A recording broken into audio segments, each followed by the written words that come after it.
우리가 살고 있는 현대 사회는 대중이 지배하는 사회라고 해도 틀리지 않을 겁니다. 한국에서는 그걸 대중민주주의라고 표현을 하고, 미국에서는 특별히 딱 일치된 단어는 없지만 grassroots, general public 이렇게 해서 그 일반 시민들, 데모, 일반 군중의 영향력을 많이 강조합니다. 한국과 미국뿐만 아니라 유럽 전역에서 그 대중의 힘이 점점 강해지고 대중의 영향력이 훨씬 더 강해지고 있습니다. 그래서 전에 보지 못했던 일들을 많이 보게 됩니다.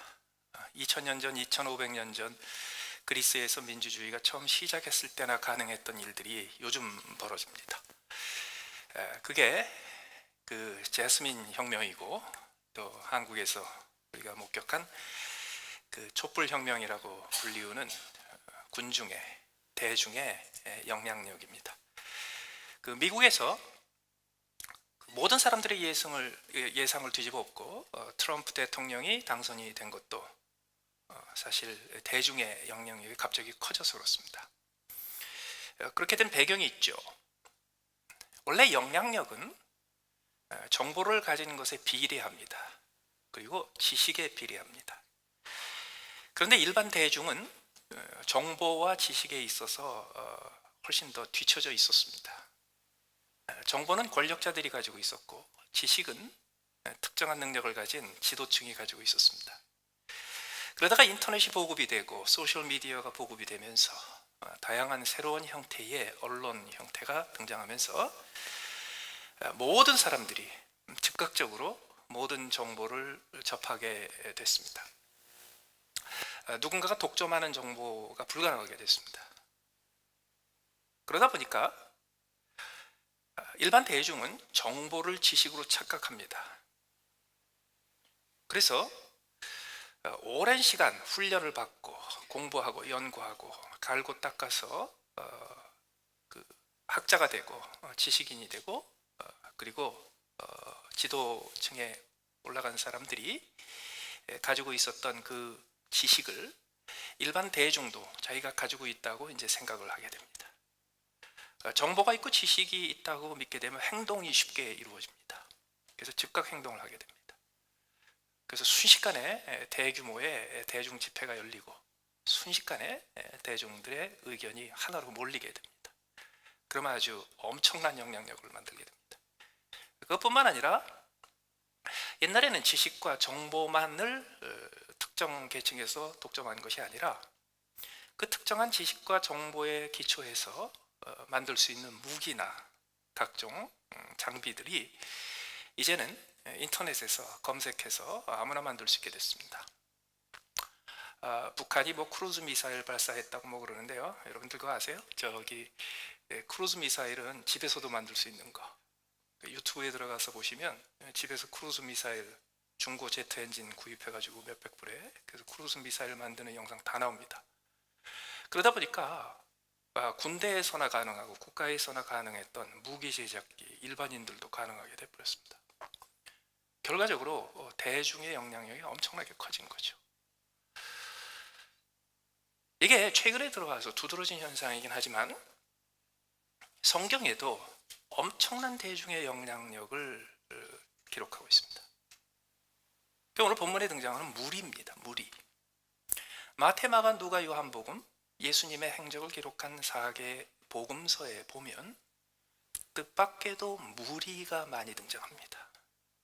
많은 성경학자들이나 목사님들이 이 무리에 대한 강조를 별로 안 하시지만요, 오늘 우리가 본 본문 한 절, 예수께서 나오사 큰 무리를 보시고 Great multitude, 큰 무리. 그래서 무리라는 말이 훨씬 오늘의 그 대중의 영향력에 맞는 표현입니다. 예수님 근처에 큰 무리가 있었습니다. Great multitude가 있었습니다. 그런데 오늘 본문에 34절에만 나오는 게 아니라 마가복음 16장밖에 안 되는 짤막한 마가복음에서 무리라는 단어가 40번 이상 등장합니다. 복음서에 엄청나게 많이 등장하는 등장 집단 중에 하나가 무리입니다.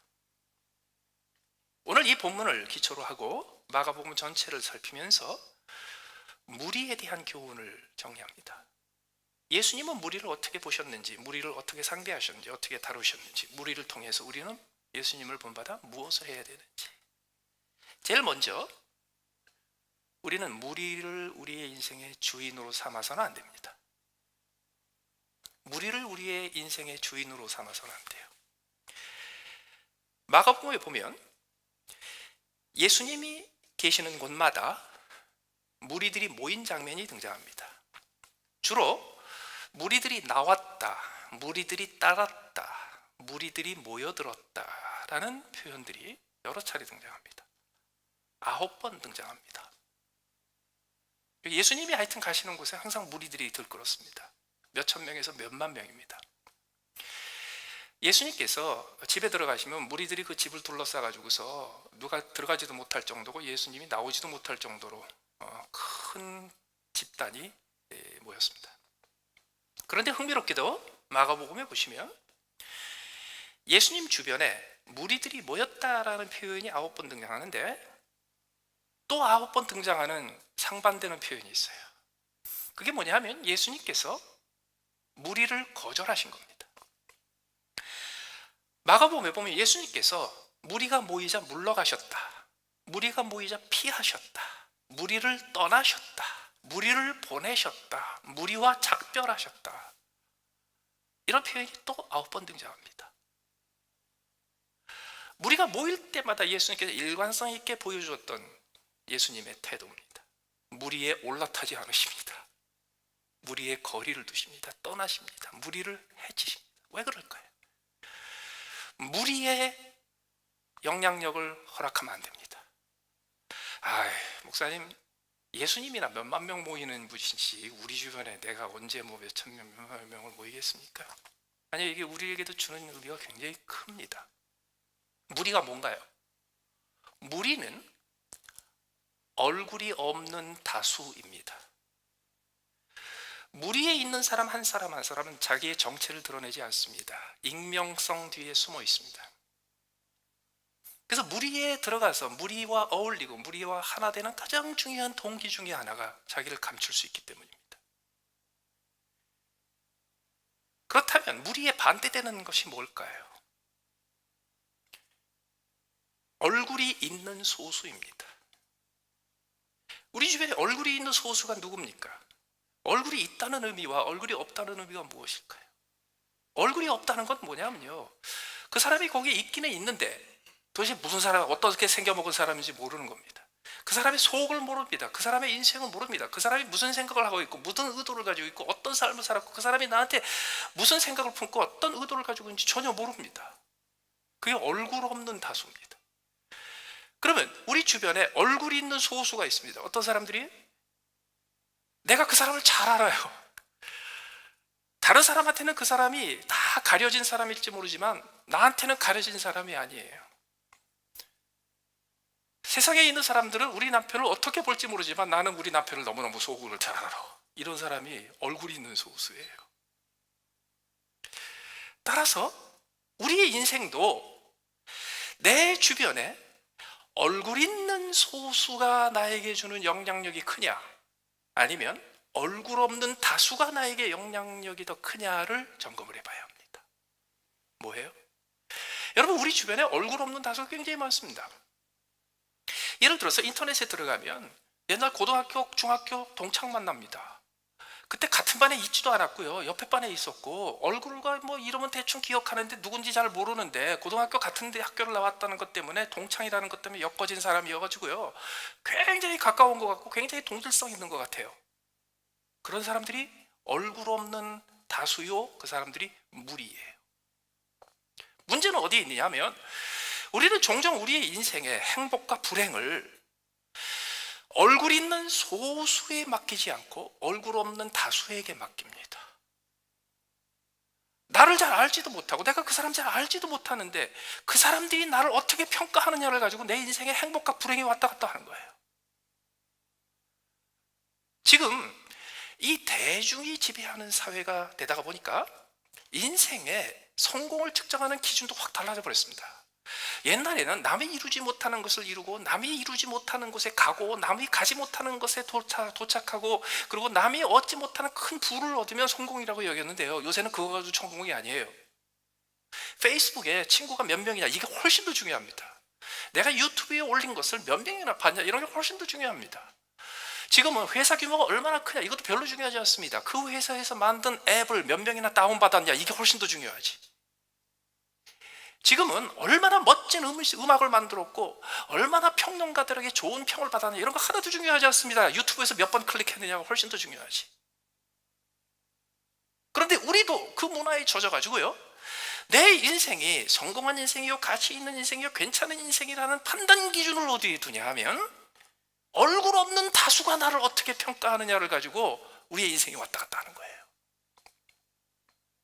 알지도 못하는 사람이 내가 올린 인스타그램 사진 옆에다가 이상한 악플 하나 달아놓으면요, 그냥 인생이 다 무너지는 거예요.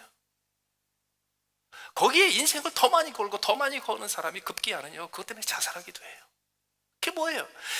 무리가 내 인생의 주인이 돼버린 거예요. 무리가 내 인생의 행복과 가치와 모든 것을 결정하는 내 인생의 판단자가 돼버린 거예요. 이걸 정리해야 돼요. 내가 알지 못하고, 내가 그 속을 들여다보지 못하고, 그러면서도 대충 어떻게 엮인 얼굴 모르는, 얼굴 없는 다수가 여러분의 인생을 좌지우지 못하게 하십시오. 그러려면 어떻게 해야 됩니까? 소유권을 되찾으십시오.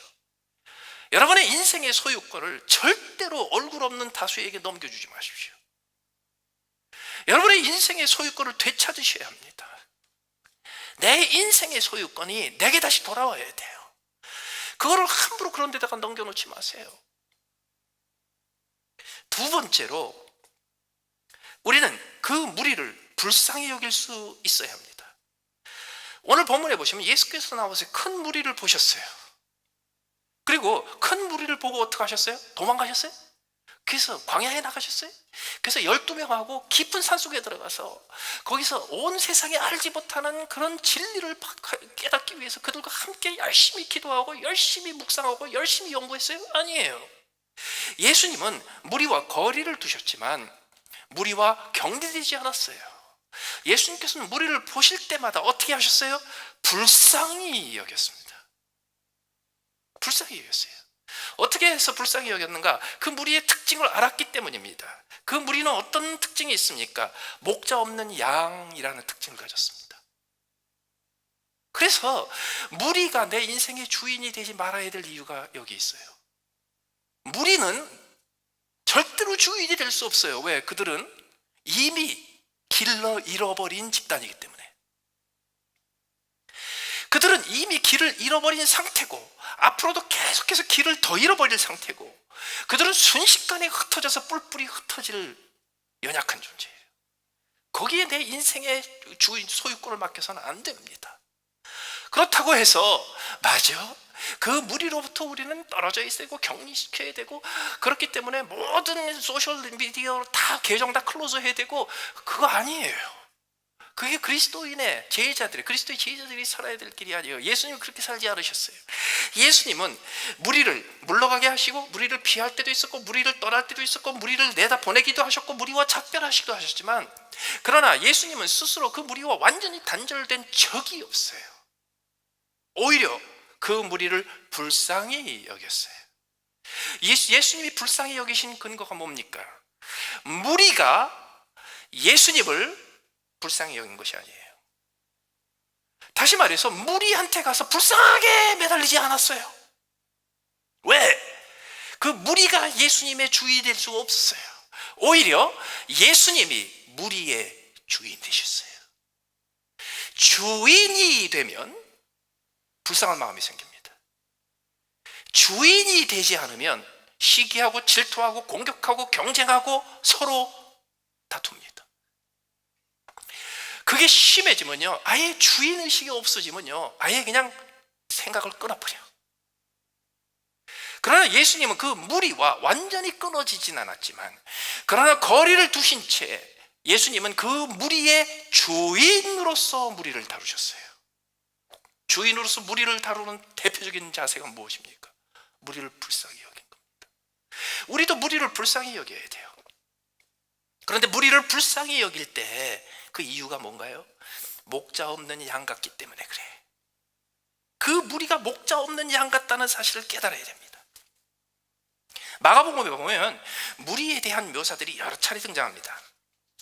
그런데 무리에 대한 가장 대표적인 묘사들이 어디서 등장하냐면요, 무리에다가 그들의 인생의 모든 행복과 가치관을 다 걸고 있는 사람들이 등장할 때 무리의 가장 나쁜 속성들이 등장합니다. 그 무리에 그들의 인생을 걸고 그 무리가 자기의 인생의 주인으로 삼아서 그 무리에 이끄는 대로 살았던 사람들이 성경에 등장하는 대제사장들과 서기관들과 빌라도라는 정치인들입니다. 그들은 무리에게 어떤 태도를 주었습니까? 그들에게 무리는 어떤 존재였습니까? 마가복음 11장 18절에 보시면 대제사장들과 서기관들이 듣고 예수를 어떻게 죽일까 꾀하니 이는 무리가 다 그의 교훈을 놀랍게 여김으로 그를 두려워함일러라. 자기가 주인 삼고 있는 그 무리가 딴 데로 가버리는 거예요. 그러니까 겁이 덜컥 난 거예요. 그래가지고 예수님을 죽이려고 했는데 막상 죽이려고 해보니까 말이죠, 이게 또 쉽지가 않아. 왜요? 무리가 예수님을 좋아하고 있어요. 그래서 마가복음 12장 12절에 보면요, 그들이 예수의 이 비유가 자기들 가리켜 말씀하신 줄 알고 예수님을 잡고자 하되 무리를 두려워하여 예수를 두고 가니라. 무리가 내 인생의 주인이 되는 사람들은요, 무리를 두려워합니다. 여러분, 무리가 내 인생의 주인이 되면요, 사람들은 내게 있는 얼굴이 있는 소수는 하나도 무서워하지 않고 얼굴 없는 다수를 훨씬 더 무서워합니다. 우리의 삶에 실제로 그런 일이 벌어집니다. 어떤가? 여러분, 얼굴이 있는 소수 중에 대표적인 사람들이 우리 부모요, 내 자식이요, 내 남편이요, 내 아내입니다. 그들 관계 속에서는, 그리고 같이 신앙생활할 때 산전수전 다 겪은, 그냥 신앙의 어려운 점 뭐 이런 거 다 겪은, 그런 걸 다 겪은, 그래서 영적으로 소통하고 영적으로 교통하고 있는 신앙의 친구들입니다. 이런 사람들은요, 얼굴에 가리는 것이 없기 때문에, 얼굴이 있기 때문에 그들의 삶의 모든 누추한 것들을 이미 다 본 겁니다. 그래서 나도 가면이 없어요. 가지고 사람들이 내게 있는 얼굴이 있는 소수는요, 내게 있는 모든 누추하고 연약하고 추하고 수치스러운 것까지 다 알아요. 내 옆에 있는 얼굴이 있는 소수들도 내가 그들의 삶에 어떤 것이 있는지 모든 누추하고 이런 거 다 알아요. 다 알아요. 그런데 얼굴 없는 다수는 어떤 사람들이에요? 내가 모르는 사람들이에요. 그래서 이 얼굴 없는 다수, 무리를 더 두려워하면서 사는 사람들은 어떻게 되냐 하면 그 얼굴 없는 다수 앞에는 훨씬 조심해. 훨씬 더 예의가 발라요. 그들 앞에 잘해. 그런데 얼굴이 있는 소수, 남편, 아내, 자식들, 형제들, 믿음의 식구들 앞에서는요, 제대로 안 해요. 그들을 두려워하지 않아요. 거기서 긴장하지 않아요. 그래서 집에 들어와서는요, 온갖 못된 말 다 하고 자기 가족들한테는 온갖 힘들게 다 하면서 밖에 나가서는 한없이 잘하는 사람들 있죠. 이런 사람들이 무리를 주인 삼는 사람들이. 이렇게 무리를 두려워하는 사람들은 그 다음에 어떻게 되는가? 마가복음 15장 11절에서 대제사장들이 무리를 충동합니다. 무리를 충동해요. 미국의 트럼프 대통령을 뽑은 무리들 아주 쉽게 충동당합니다. 한국에서 촛불 집회건 태극기 집회건 얼굴 없는 다수가 모여있는 무리는 누군가 그 무리에게 인생을 건 그 무리가 자기 인생의 주인 삼는, 그래서 그 무리를 절대로 놓치지 말아야 될 사람들이 그 무리를 충동합니다. 매니플레이터입니다. 무리는 아주 쉽게 충동이 됩니다. 무리는 목자가 양들을 이끌어가긴 쉬운데요, 어려운데요, 이리 한 마리가 딱 등장하면요, 도망가는 건 또 잘해. 그래서 무리는 두려움의 훨씬 공포의 영향을 잘 받습니다. 그렇기 때문에요, 무리를 주인 삼는 사람들은 끊임없이 자기 주변에 얼굴 없는 다수를 조종합니다. 그리고는 마가복음 15장 15절에 빌라도가 무리에게 만족을 주고자 하여 바라바는 놓아주고 예수를 채찍질하고 사형 선고합니다. 결국은 내가 주인 삼은 그 무리들을 만족시키기 위해서 온갖 무리한 짓들을 다 하게 됩니다. 그런데 얼굴 있는 소수는 아무렇게나 해도 괜찮다고 생각하는 거예요. 아무렇게나 해도 괜찮다. 그렇게 되는 이유가 뭔지 아십니까? 얼굴은 있는 소수는요, 그 사람을 내가 더 많이 아는 사람이거든요. 더 많이 알면 알수록 말이죠, 그 사람 속에서 마음에 안 드는 게 훨씬 더 잘 나와요. 많이 나와요. 그래서 내 곁에 나의 얼굴 없는 얼굴을, 내 진짜 얼굴을 알고 내가 그들의 진짜 얼굴을 아는 얼굴 있는 소수의 관계를 맺고 있는 사람들은요, 사실 그거를 더 알면 알수록 그 사람 속에서 마음에 안 드는 것이 훨씬 더 많이 나옵니다. 여러분, 사람을 사귀면 사귈수록, 사람을 가까이 지내면 지낼수록 그 사람의 속마음을 더 많이 알면 알수록 더 훌륭한 사람이 더 많겠어요? 아니면 알면 알수록 야, 이 사람 별거 아니구나, 이게 더 많겠어요? 인간은 죄로 인하여 타락한 이후에 하나님의 영광으로 벗어난 존재들이기 때문에요, 그 인간의 본질의 모습을 알면 알수록 우리가 실망할 수 있는 것만 훨씬 더 많이 나옵니다. 절대로 기도하지 마십시오. 그렇기 때문에 가장 훌륭한 사람들은 어떤 사람인 줄 아세요? 내가 제일 모르는 사람이 가장 훌륭합니다. 우리가 그 실수를 저지르는 거예요. 그러나 오히려 우리는요, 얼굴 없는 다수라는 무리는 포기하지 말고 불쌍히 여길 수 있어야 돼. 왜? 내가 그들의 주인이니까. 그리고 그들을 불쌍히 여기는 동시에 얼굴 있는 소수는요, 내 사람으로 여겨서 내가 생명까지 줄 정도로 그들을 소중히 여겨야 돼요. 불쌍히 여기면 어떻게 됩니까? 불쌍히 여기면요, 예수님은 그들을 불쌍히 여겼기 때문에 심지어는요, 밥 먹은 지 오래돼가지고서 식사를 거를 때가 됐다는 것까지도 불쌍히 여기셨어요. 그래서 여차하면 빵 5개 가지고서 5,000명 먹이시고, 빵 7개 가지고서 4,000명 먹이시고, 그들 점심 저녁 먹이는 것까지 다 챙겨주셨어요. 무리를 불쌍히 여기되 내가 개인적으로 깊이 알지 못해서 그냥 대충만 알고 있는 사람들, 그들이 내 인생을 좌지우지하지 못하게 할 뿐만 아니라 그들을 불쌍히 여겨서요, 늘 내가 가진 떡 한 조각을 나눠줄 수 있어야 돼요. 예수님은 그들을 불쌍히 여겼기 때문에 항상 떡을 가지고 먹이시기도 하고, 그들을 불쌍히 여기기 때문에 그들에게 항상 무엇인가를 가르치시고 무엇인가를 지도하려고 애를 쓰셨어요. 근데 그렇게 할 수 있는 근거가 무엇입니까? 예수님께서 우리에게 주신 또 한 가지 교훈이 있습니다. 예수님은 무리 속에서 얼굴 있는 소수를 절대로 놓치지 않으셨습니다. 얼굴 없는 다수를 우리의 주인으로 삼지 아니하고 그 소유권, 인생의 소유권을 내가 되찾은 후 그 다음부터 어떻게 해야 되냐면요, 무리는 그냥 불쌍히 여기되 무리 속에 눈에 띄지 않게 그냥 무리에게 덮여서 그냥 지나가고 있는 얼굴 있는 소수들을 내가 끝까지 챙겨야 합니다. 마가복음 전체에 보시면 무리들이 하는 아주 중요한 역할이 등장합니다. 예수님한테 다가오려는 사람들을 무리가 막아요. 예수님한테 다가오고 예수님이 찾고 있는 사람들을 무리들이 차단합니다. 이게 얼굴 없는 다수가 우리 주변에 늘어나면 늘어날수록 벌어지는 일이에요. 그 얼굴 없는 다수 때문에 내가 진짜 챙겨야 되고 내가 진짜 내 사람으로 여겨서 내가 영원히 책임져야 될 얼굴 있는 소수를 우리가 쉽게 놓쳐버리게 돼요. 성경 본문에 오늘 마가복음에 보시면 그 대상들이 몇 사람 등장합니다. 무리들이 가득 차가지고요, 예수님 집 들어가 있는 집에 그 주변에 몇 겹으로 무리가 가득 차가지고서 아무도 그 가까운 데 들어갈 수가 없었어요. 거기에 누가 이렇게 뚫고 들어가려면 왜 이래? 뒤로 나가. 나도 아직 줄 서 있잖아. 너 쎄치기 왜? 꽉 차 있었어요. 그럴 때 불치병을 앓고 있었던 친구를 가지고 있었던 친구들 몇이 있었습니다. 예수님에게 우리 친구를 데리고 가면 반드시 고칠 수 있을 텐데 그들이 어떻게 했습니까? 지붕을 뚫고 그 친구를 내려보냈습니다. 예수님께서는 그 무리 속에서 그 친구들의 도움을 받아서 자기 앞에 등장한 그 중풍병자 한 사람을 고쳐주셨어요. 예수님께서 큰 무리가 둘러싸서 에워싸며 갈 적에 어떤 여인 하나가 예수님에게 와서 옷자락을 만졌어요. 그러자 예수님께서 멈춰서서 누가 내 옷에 손을 댔느냐? 그 사람 찾으라고 그러셨어요.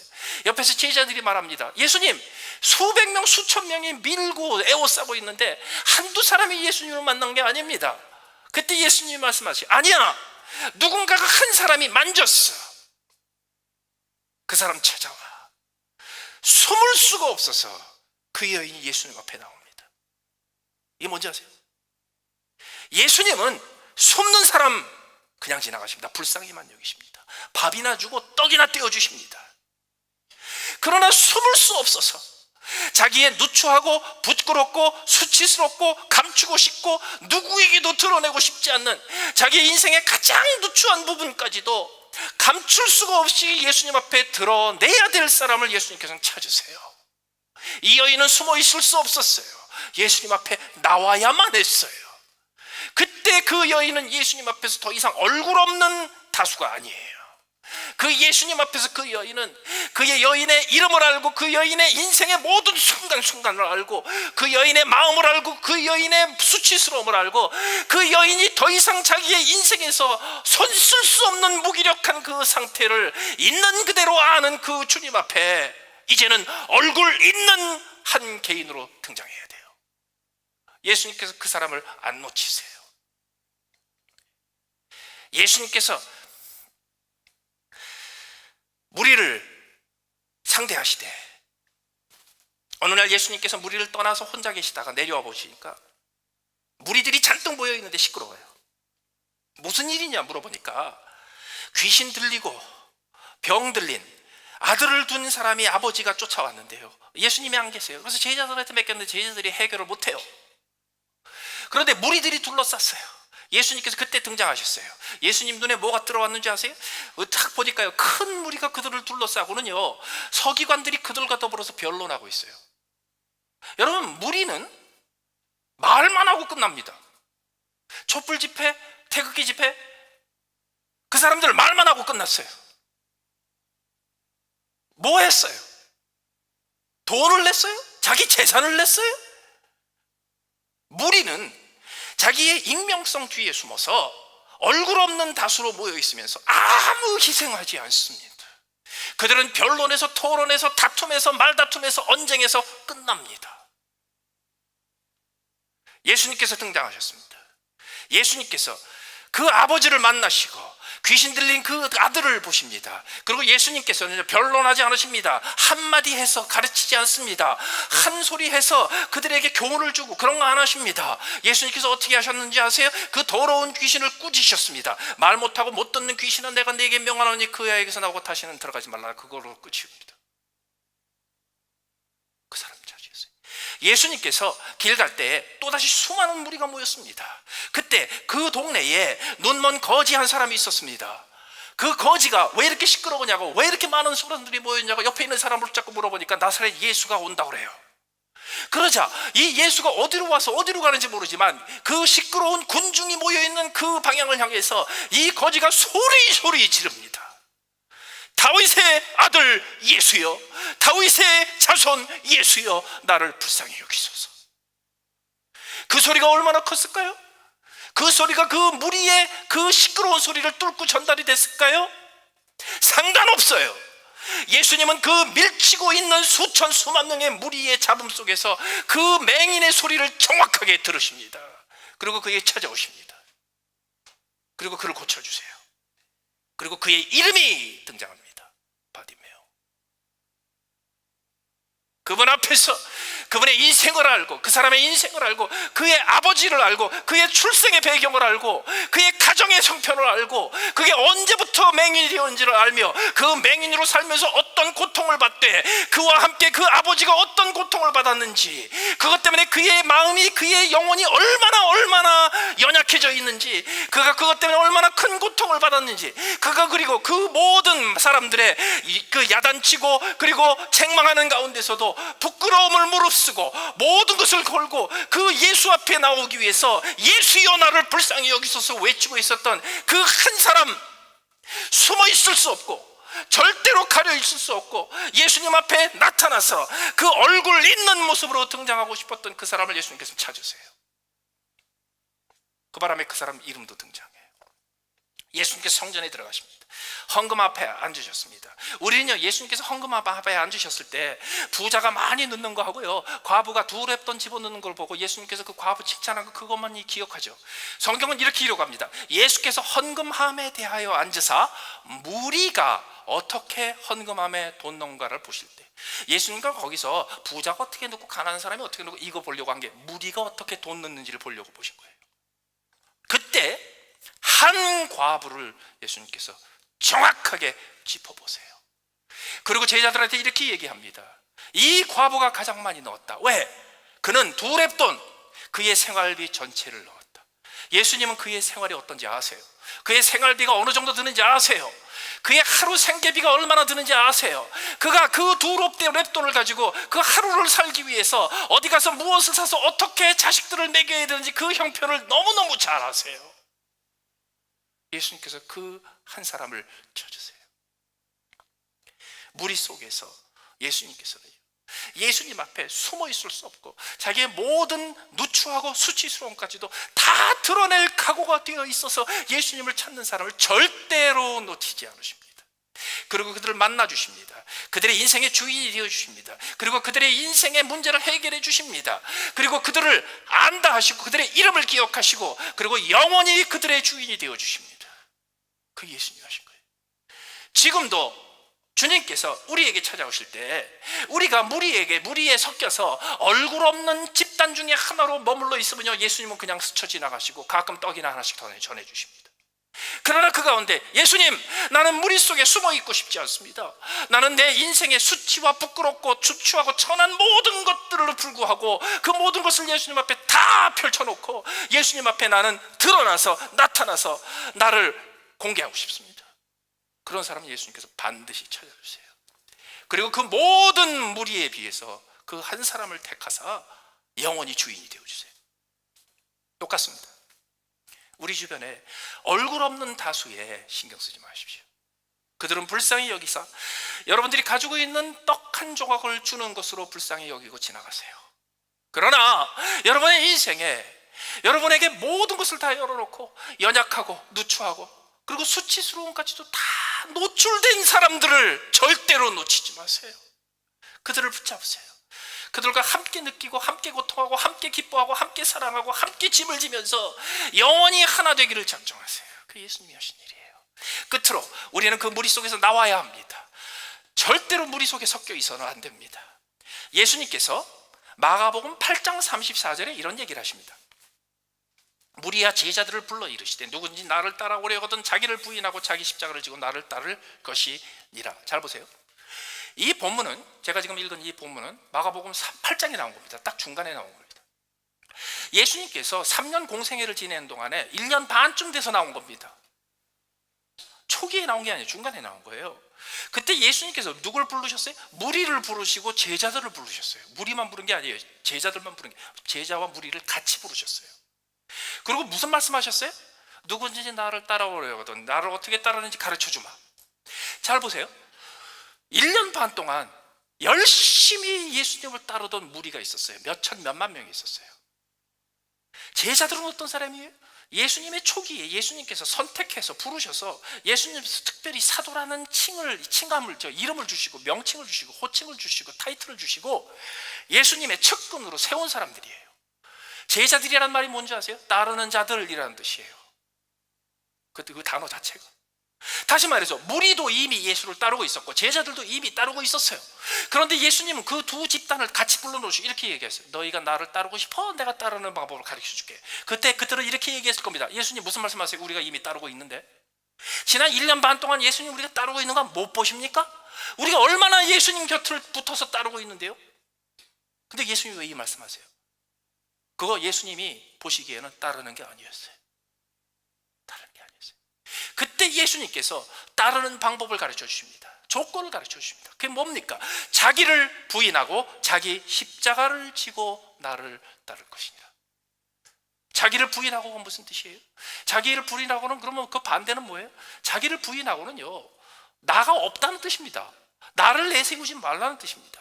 나를 부인하면 그 다음에 누구를 시인해야 됩니까? 예수를 시인해야 됩니다. 그렇기 때문에 예수님을 따른다는 것은 예수님을 쫓아다니고 추종하고 그러는 집단 중에 하나가 되는 걸 의미하지 않아요. 거기에서는 아직도 정체를 밝히지 않는 거예요.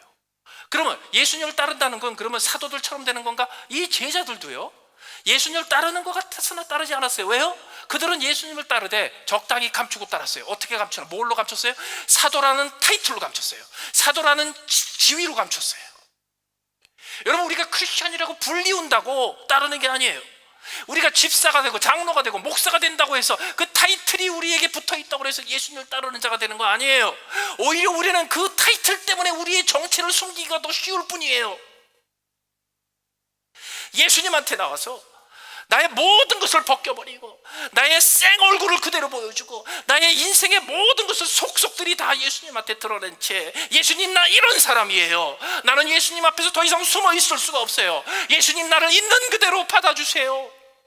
그게 시작이란 말이에요.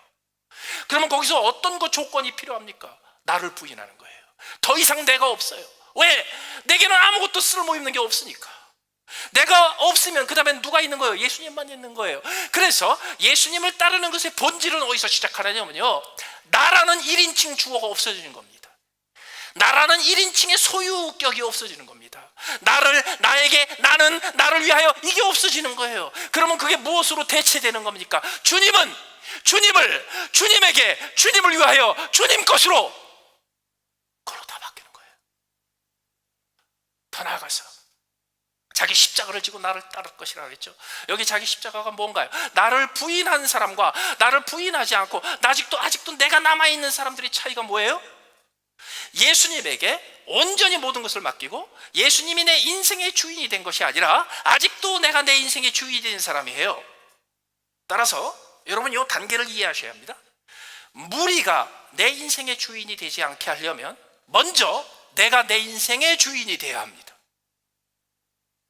여러분, 신앙생활하기 전에 이거부터 해결해야 합니다. 신앙생활로 먼저 해결하는 거 아닙니다. 예수님한테 나가기 전에 무리가 내 주인이었던 상태를 정리하십시오. 어떻게? 무리에게 주었던 내 인생의 소유권을 되찾으십시오. 그래서 먼저 내가 나의 주인이 되어야 합니다. 그 다음 내 인생의 소유권을 주께 드리십시오. 내 인생이 내 것도 아닌데 주님 앞에 못 드립니다. 내 인생의 주인인데, 무리가 주인인데요, 내 인생을 주님 앞에 드리려면 어떻게 되냐면 내 인생의 주인이 된 무리한테 가서, 무리님, 내 인생을 주님께 드릴래요? 이렇게 해야 돼요. 아니에요. 먼저 내 인생의 주인이 나라는 것을 확인하십시오. 이 세상의 그 어떤 것도 내 인생의 주인이 될 수 없다는 것을 먼저 선언하셔야 돼요. 그래서 내가 내 인생의 주인이 먼저 돼야 합니다. 그래야 무리가 떨어져 나가요. 그 다음 거기서 멈추면 안 돼요. 거기서 멈추면 어떻게 되는지 아세요? 내가 내 인생의 주인이 될 수는 있는데요, 내가 무리의 주인이 되진 못해요. 그럼 내가 어떻게 무리의 주인이 돼서, 무리가 나를 불쌍히 여기는 게 아니라 내가 무리를 불쌍히 여겨서 떡 한 덩어리라도 줄 수 있는 존재가 되는가? 길이 이거예요. 내가 내 인생의 주인에서 그치면 안 됩니다. 내가 내 인생의 주인이 됐으면요, 내 인생의 소유권을 이제 주께 드리십시오. 그래서 더 이상 내가 내 인생의 주인이 아니라 내 인생의 주인은 예수 그리스도 선언하십시오. 그 다음에는 어떻게 돼요? 예수님을 내 인생에 필요한 대로 써먹는 게 아니에요. 내가 나의 주인 대신 예수님의 목적대로 쓰임받는 거지. 그게 십자가를 지는 거예요. 제자들은요, 예수님께서 잡히시기 몇 시간 전까지 둘러앉아가지고 무슨 궁리한 줄 아세요? 야, 며칠 전에 올리브 혁명 봤지? 예수님께서 나귀를 타고 예루살렘에 들어오실 때 10만 명의 군중이 모였어.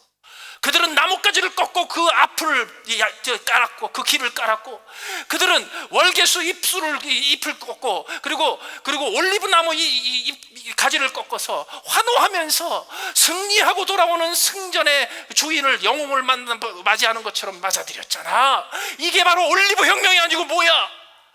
우리는 이제 올리브 혁명을 완수해야 돼. 우리는 이제 이 올리브 혁명의 주인이 돼야 돼. 이것 때문에 이제 예루살렘의 주권이 바뀌고 예루살렘이 독립하고 로마인들이 쫓겨나고 그동안에 부패했던 이 적폐 세력인 대제사장과 서기관들과 이 모든 사람들이 쫓겨나서 우리 예수님이 드디어 정권을 잡게 되면 그럼 우리가 장관할 순서야. 그 얘기하고 있었습니다. 무슨 뜻이에요? 그들은 예수님을 자기의 인생의 유익을 위해서 쓰려고 했던 거예요. 예수님께서 바로 지적하신 거예요. 자기를 부인하고 자기 십자가를 져. 더 이상 내 인생의 주인이 내가 아니라 예수님이 나의 인생의 주인이라고 한다면 그 다음부터요, 예수님께서 내게 맡기신 일을 사모하게 됩니다. 그럼 그 다음부터는요, 내가 어떻게 하면 예수님을 즐겁게 할 것인가, 그것이 관심이 됩니다. 내가 무슨 일을 이룰 것인가가 아니에요. 내가 예수님께 어떻게 쓰임받을 것인가 훨씬 더 중요하게 됩니다. 내가 어떤 의미 있는 일을 하는가가 중요하지 않습니다. 내가 지금 예수님께서 말씀하신 것을 이루었느냐가 더 중요해집니다. 이 세상에서 내가 어떻게 칭찬을 받고 어떻게 인정을 받고 어떤 평판을 받았느냐가 중요하지 않습니다. 예수님께서 나를 기뻐하시고 예수님께서 나에게 착하고 충성행동하 내가 잘하였도다. 예수님께 내가 어떤 평가를 받느냐가 중요해집니다. 그게 내 십자가입니다. 그렇게 됐을 때 비로소 우리는 무리에게 우리의 인생의 소유권을 빼앗기지 않을 뿐만 아니라 그 무리에게 예수님과 함께 주인 역할을 할 수 있게 됩니다. 그럴 때 비로소 예수님 앞에서 얼굴 없는 다수로 적당하게 거리 두고 있었던 사람들이 아니라 그 가운데서 자기의 가장 수치스럽고 감추고 싶은 것까지 다 드러내면서 예수님 앞에 맨 얼굴로 나왔던 사람들을 예수님처럼 가장 소중하게 여기면서 살아갈 수 있게 됩니다. 그럴 때에 비로소 예수님께서 우리를 위해서 예비하신 참 제자의 길, 참 하나님의 자녀의 길, 그리고 이 세상에 그 어떤 것도 채울 수 없는 오직 하나님이 채워줄 수 있는 영원히 빼앗기지 않는 즐거움과 만족과 축복을 누리면서 살아갈 수 있게 될 것입니다. 우리 다 같이 함께 기도하시겠습니다.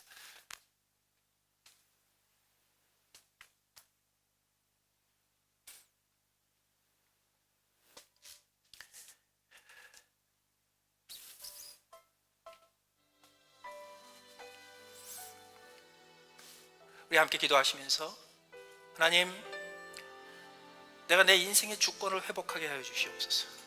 내 인생의 소유권을 무리에게 빼앗기지 않게 하시고 내 인생의 소유권을 세상 풍조에 빼앗기지 않게 하시고 내 인생의 소유권을 아무런 책임도 지지 않고 아무런 상관도 없는 세상의 평가와 세상의 비판에 흔들리지 않게 하여 주시옵소서.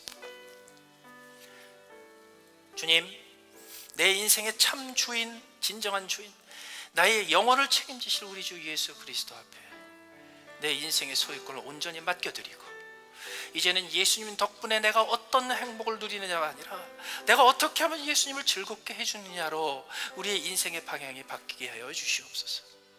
그럴 때 비로소 예수님이 기뻐하시는 것을 나도 기뻐하고 예수님께서 칭찬하는 것이 내 인생의 가장 위대한 목표가 되게 하여 주시옵소서. 그럴 때 비로소 수많은 무리를 먹이기도 하고 지도하기도 하고 저들을 살필 수도 있는 이 세상의 주인 되고 무리의 주인 되는 인생을 우리 주 예수 그리스도와 함께 살게 하여 주시옵소서. 우리 다 같이 함께 잠시 기도하시겠습니다.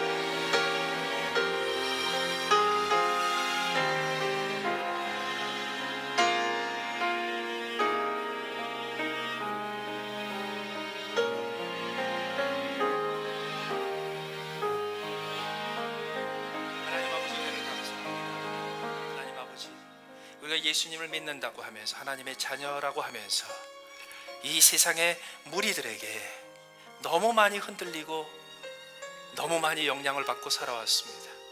하나님 아버지, 이 세상 풍조에 우리의 인생의 소유권을 빼앗기지 않게 하여 주시옵소서. 이 세상의 무책임한 의견과 평가와 인정에 우리의 인생의 행복을 걸지 않게 하여 주시옵소서. 오히려 이 세상의 무리를 불쌍히 여겨 내게 그들을 위하여 떡 한 덩어리라도 나눠줄 것이 있을 수 있도록 이 세상의 주인 되어 살아가게 하여 주시옵소서. 이 세상의 주인 되어 살아갈 수 있도록 우리의 인생의 주인이 우리 주 예수 그리스도임을 선포하며 살게 하여 주시옵소서.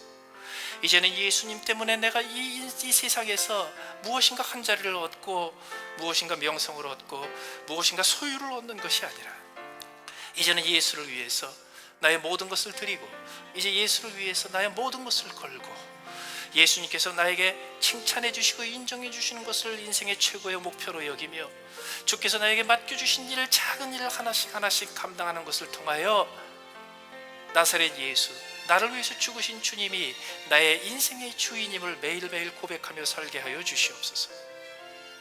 예수님의 주님 되심에 순종하고 복종할 때 우리 주 예수 그리스도와 함께 온 세상을 불쌍히 여기며 저들의 배고픔을 채워주고 저들의 갈증을 채워주고 저들에게 하늘나라의 생수를 공급해 줄 수 있도록 예수님과 함께 이 세상에 주인처럼 살아가는 주의 자녀들 되게 하여 주시옵소서. 이제는 우리 주 예수 그리스도의 은혜와 하나님 우리 아버지의 사랑하심과 성령의 함께 하시고 주관하시고 인도하심이 당신의 사랑받는 모든 주의 자녀들의 머리 위에 이제로부터 영원토록 늘 함께 계시기를 간절히 축원하옵나이다. 아멘.